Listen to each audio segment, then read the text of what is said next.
Pour ce premier numéro, notre invité est un footballeur ivoirien né le 30 décembre 2000 à Dabou. Il évolue au poste de milieu défensif. Il a joué pour plusieurs clubs en Côte d'Ivoire, notamment l'Issia Ouazi, le Racing Club d'Abidjan, le FC San Pedro et l'ASEC Mimosa avant de rejoindre le MC Oran en Algérie en juillet 2024. Cependant, son passage dans ce club a-t-il été compliqué? Point d'interrogation. Puisqu'il a disputé seulement 291 minutes en 7 matchs de championnat avec 3 titularisations et 4 entrées en jeu. Son manque de temps de jeu a conduit à des discussions pour une rupture de contrat à l'amiable, d'après ce qu'on a pu lire. Mais est-ce vrai? Bien que son contrat initial courait jusqu'au 30 juin 2025, ce dernier est sans club depuis le 21 janvier 2025 et est actuellement avec nous ici à Abidjan, Côte d'Ivoire. Aujourd'hui, Total Foot reçoit Seri Nyoleba Edmond Narcisse. Bonjour Seri. Bonjour. Comment est-ce que tu vas? Je vais très bien. La santé, ça va super bien. Ouais, super. Malgré que ça fait, je dirais, 2 ou 3 mois que vous ne jouez plus, mais on sent que vous avez toujours la forme. Ouais. Vous faites tout le temps les préparations physiques, c'est ça? Oui, avec mon préparateur physique, bien sûr. Ah, c'est ce qui est normal. Alors, bien avant de commencer, j'aimerais savoir si vous êtes parenté à l'homme politique Seri Nyoleba. Pas vraiment, moi, je ne sais pas. Vous ne savez pas c'est qui? Ah, d'accord, c'est que c'est juste une coïncidence. Ouais. Alors, nous allons partir dès maintenant pour les questions express. Seri, vous préférez qu'on vous appelle Seri, Nyoleba ou encore Narcisse? Bon, j'aimerais qu'on m'appelle Nyoleba, puisque c'est ce prénom que tout le monde connaît en Côte d'Ivoire.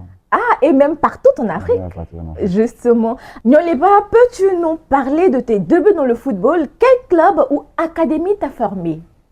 J'ai été formé à la SEC d'Abidjan. À la SEC d'Abidjan, directement? Ouais. Ça s'est fait comment? Bon, il y a eu des séances de recrutement au quartier où je fréquentais un centre d'information, si je peux dire le nom, Atlantis de Pougon. C'est là qu'il y a la direction de l'académie Imnosifcom qui a organisé des tests de recrutement et j'ai été retenu, ainsi à faciliter mon intégration à l'académie Imnosifcom. En ce moment, vous aviez quel âge? J'avais 15 ans. Wow, vous étiez très jeune. Le talent s'est vite fait découvrir. Alors, à cet âge-là, est-ce qu'il y avait un joueur qui vous inspirait ou bien c'était le talent que vous aviez, vous êtes né avec et tout? Bon, j'avais toujours mon idole, il s'appelait Paul Pogba. Ah, d'accord. Je suivais d'ailleurs. Paul Pogba. Donc, depuis petit, c'est Paul Pogba qui vous inspirait, si on a bien compris. Oui. Super. Du coup, vous rentrez à la SEC Mimosa à l'âge de 15 ans. Et après, vous partez dans quel autre club? Il y a eu le changement de direction à l'académie et à mon formateur, Julien Chevalier. Le coach? Oui, Julien Chevalier qui a rendu sa démission, qui est parti. Et là, le nouvel entraîneur, le nouveau directeur est arrivé et a fait un nouveau recrutement. Donc, tous les enfants que Julien a formés ont dû se chercher, ont dû partir. Donc, ce qui m'a amené au Mali. Au Mali, d'abord à Afé qui était un centre, un district de 3 et pense bien. Là-bas, j'étais là-bas. Après, je suis revenu à Abidjan et à Abidjan, j'ai tout de suite commencé avec, en 2-3 avec 2 plateaux FC. Après 2 plateaux FC, tout de suite, je me rends à l'Issia Ouazi. Je découvre maintenant l'élite du championnat. Ah, en ce moment, l'Issia Ouazi est en première ou deuxième? En première division. Comment le recrutement se fait à Issia Ouazi? Bon, à Issia Ouazi, j'étais aux 2 plateaux et là, je me fais remarquer par des dirigeants de Issia Ouazi. Ils m'ont parlé de leur projet sportif. Donc moi, je voulais vraiment revenir dans l'élite du football. Justement. Voilà, côtoyer mon ancien club, mon club formateur, parce qu'ils sont toujours et ils demeurent toujours la meilleure équipe. Hein, la meilleure équipe. Issia Ouazi? Non, la SEC Mimosa. Non, mais après, quand vous quittez aux 2 plateaux, je me rends à Issia Ouazi. À Issia Ouazi. Ouais. Et après Issia Ouazi? Après Issia Ouazi, je me rends au Racing Club d'Abidjan. Ok. au Racing Club d'Abidjan qui était en quelle division? Première division. En première Ils division. étaient même les leaders du championnat. Donc, du coup, vous êtes passé par de très bons clubs, si on peut le dire, Axec, De Plateau, Issawazi. Et après, le Racing Club, vous pouvez nous parler un peu de votre passage là-bas? Le Racing Club? Si. Bien sûr. Le Racing Club, c'est un merveilleux club. Un club qui m'a révélé. Et vraiment, je remercie d'abord les encadreurs et les dirigeants. Bon, tout se fait comme ça. Là, j'étais à Issawazi. À Issawazi, je me fais repérer par le coach Basereki. Il m'a fait appel. Il m'a dit qu'ils ont besoin de moi, ils ont besoin de mes services. Malgré qu'ils étaient premiers, mais ils avaient aussi besoin de quelqu'un pour fermer quelques vides dans leur effectif. Voilà, c'est la raison pour laquelle je suis allé au Racing Club d'Abidjan. Et au Racing Club d'Abidjan, tout s'est bien passé? Bon, tout s'est bien passé parce qu'on termine champion. Voilà, tout s'est bien passé parce qu'on termine champion. Et après, j'ai eu des difficultés. Quelles difficultés? J'ai eu des difficultés avec M. Cissé. Le président? Le président, j'ai eu des difficultés avec M. Cissé. Parce que on était qualifié pour les phases préliminaires de la Ligue des Champions. En Côte d'Ivoire ici, on reçoit le Roya. On joue contre le Roya en Bimpe. On fait un match nul 1-1. Le match retour se jouait en Guinée, en Conakry. On s'est rendu en Guinée et arrivé là-bas, j'ai tapé vraiment dans l'œil de cette équipe. En ce temps, c'était une équipe vraiment une équipe redoutable sur le continent. Donc, cette équipe me voulait, moi et quelques coéquipiers. Il a appelé le président pour dire, président, M. Cissé, il y a le club qui me veut. Est-ce que vous pouvez entrer en contact avec le dirigeant de Roya? Il m'a dit, est-ce qu'ils t'ont fait signe? Il a dit oui.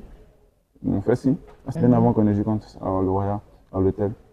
Donc, moi, j'ai refusé toute approche parce qu'on devait se concentrer pour le match. Donc, le jour du match, on est en train de jouer et je vais défendre et je provoque un penalty. C'était volontaire? Pas volontaire. Mais vous dites que vous provoquez. Mais oui, c'est moi qui ai fait la faute. Ah, c'est vous qui avez fait la faute, ouais. Ok. J'ai été éliminé, mais je n'ai pas fait sciemment. La balle a touché mon bras. Wow. Voilà. Donc, l'arbitre s'est fait un penalty. On encaisse là. Et on a eu encore un second penalty contre nous. Ça a été causé par un autre joueur. On va taire le nom. Il pourrait taire le nom. On rentre à Abidjan. On rentre à Abidjan et il y a une réunion qui s'est faite avec le président, dirigeant, encadreur et tout. Et le président me dit, là j'ai été indexé, il me dit que si on a perdu, c'était à cause de moi. Wow. Que j'ai pas donné le meilleur de moi. J'ai été concentré sur certaines choses comme quoi aller à Roya et tout. Donc si on perd ce match, c'est moi que j'ai vendu le match. Wow. J'ai dit, mais président, comment je vends le match? Comment on se vend un match contre Roya? Et puis en plus, pour combien? Wow. Et ça, c'était devant tous vos coéquipiers, tous nos coéquipiers, oui. Certaines personnes étaient pour parce que là, en ce temps, j'étais vraiment... Quand je suis arrivé au Racing Club, j'étais vraiment redoutable, j'étais vraiment un élément clé. Si, le meilleur. J'étais vraiment le meilleur, il y avait plus meilleur que moi, mais j'étais vraiment important pour cette équipe. Et là, je sais qu'il y a la jalousie qui était impliquée entre les joueurs. Donc, vraiment, c'est ce qui a poussé le président à prendre des décisions contre moi, contre ma personne, a dit que je ne porterai plus le maillot du Racing Club d'Abidjan, tout et tout, vraiment, ça n'allait pas plus de moi. Mais honnêtement, vous n'aviez pas vendu le match. Jamais de la vie, comment vendre un match de Ligue des Champions? C'était vraiment un acte involontaire. Involontaire. Et tout le monde l'a vu. Tout le monde l'a vu, mais comme le président, moi je n'aimerais pas entrer dans les détails, je ne sais pas s'il peut me lâcher. Oui, allez-y, lâchez-vous. Bon, le président, il faisait des avances de renouvellement de contrat, tu vois, les trucs comme ça, mais moi, j'avais pas envie, je voulais aller voir ailleurs. Mais lui, comme il y avait des départs, des joueurs clés, les Ngué Saint-Jean, les Ouattara Baïma, qui devaient s'en aller, et il voulait reconstruire une équipe sur moi, sur beaucoup de personnes. Donc moi, j'ai dit, bon, on a une belle équipe à ce temps.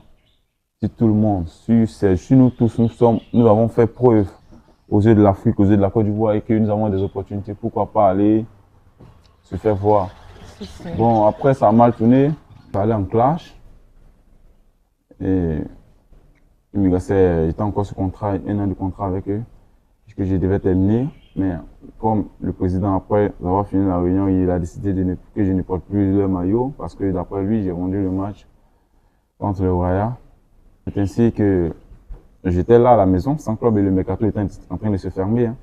Ah ouais? Ouais, le mercato est en train de se fermer parce que nous sommes les préparatifs du championnat. Je devais tout de suite être en jambe, parce que lui aussi, il refusait que je joue avec le Racing Club d'Abidjan. Il ne voulait pas aussi me libérer. En fait, en vrai, il voulait me nuire.